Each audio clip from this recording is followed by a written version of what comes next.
பலருக்கும் பிரபலமான ஒரு கடை தான் இரட்டுக்கடை அல்வா. இந்த இரட்டுக்கடை அல்வா குடும்பத்தினர் திருநெல்வேலியில் தங்களோட 3ஆம் தலைமுறை வாரிசான பல்ராம் சிங் அண்ட் கனிஷ்கா திருமணத்தை ரொம்பவே பிரம்மாண்டமாக கொண்டாடி இருக்கிறாங்க. இப்போ இந்த திருமணம் தான் சோசியல் மீடியா முழுக்க வைரல் ஆகி வந்துட்டு இருக்குது. பலருமே இவங்களோட சொந்த ஊர் திருநெல்வேலி அப்படின்னு நினைச்சிட்டு இருப்போம். ஆனால் இவங்க ராஜஸ்தான் மாநிலத்தை சேர்ந்தவங்க. ஒரு காலகட்டத்தில் திருநெல்வேலினா நெல்லையப்பர் கோவில் தான் பிரபலமாக இருந்துச்சு. அதுக்கப்புறம் திருநெல்வேலியில் இரட்டுக்கடை அல்வா ரொம்ப பிரபலமாச்சு. எத்தனை கடைகள் வந்தாலும் இந்த இரட்டு கடைக்குன்னு தனி ஸ்பெஷல் இருக்கத்தான் செய்யுது. அந்த வகையில் புளியங்குடி சாலையில் இருக்கிற சொக்கம்பட்டி அப்படிங்கிற ஒரு ஊர் ஒரு காலத்தில் ஜமீனாக இருந்திருக்குது. அந்த ஜமீனில் இருக்கிற குதிரைகளுக்கு நல்ல தரமான உணவு கொடுக்கணும் அப்படின்னு சொல்லிட்டு வட இந்தியர்கள் சிலர் இங்கே வந்திருக்கிறாங்க. அவங்களோட பராமரிப்பில் இந்த ஜமீனில் இருந்த குதிரைகள் நல்ல ஹெல்த்தியாக வளர்ந்துருக்குது. அவங்க குதிரைகளுக்கு கொடுத்த உணவுகளில் ஒன்று தான் இந்த சொக்கம்பட்டி அல்வா. காலப்போக்கில் அந்த ஜமீன் அழிஞ்சதும் அங்கே வேலை பார்த்தவங்களுக்கு வேலை இல்லாமல் போயிடுச்சு. அதுக்கப்புறம் அவங்க திருநெல்வேலியில் குடியேறிட்டாங்க.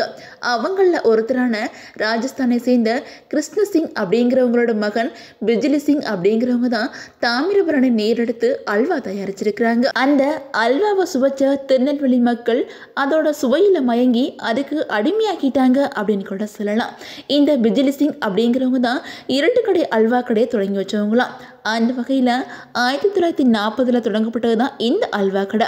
இப்போது அவங்களோட 3ஆம் தலைமுறை வாரிசுகளால் அந்த கடை நடந்துக்கிட்டு இருக்குது.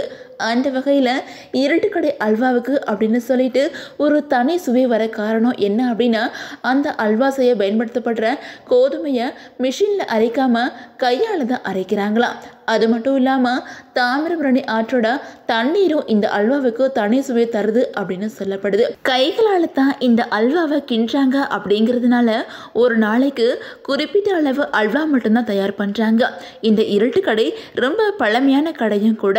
இந்த கடை பேருக்கேற்ற மாதிரி இருட்டான சூழலில் தான் பல வருஷங்களாக நடந்துக்கிட்டு இருக்குது. பல வருஷங்களுக்கு முன்னாடி வர 40 வாட்ஸ் குண்டு பல்பு தான் அந்த கடையில் இருந்திருக்குது.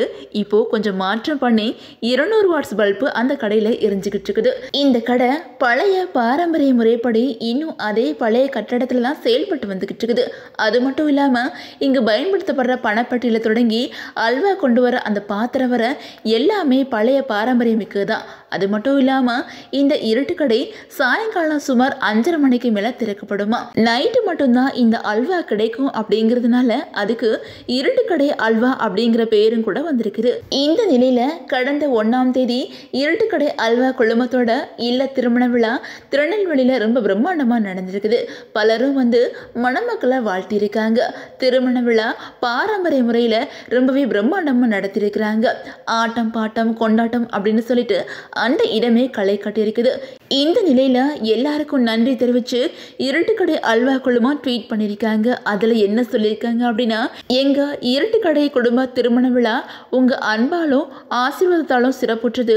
இந்த திருநாளை உடனின்று சிறப்பித்த அனைத்து நல்ல உள்ளங்களுக்கும் மனம் நிறைந்த நன்றி அப்படின்னு சொல்லியிருக்கிறாங்க. இந்த நிலையில் பலரும் மணமக்களை வாழ்த்தி இருக்கிறாங்க. நம்மளும் நம்ம சேனல் சார்பாக இவங்களுக்கு வாழ்த்துக்கள் சொல்லிக்கலாம். உங்களோட விஷயத்தை மறக்காம கமெண்ட்ல சொல்லுங்க.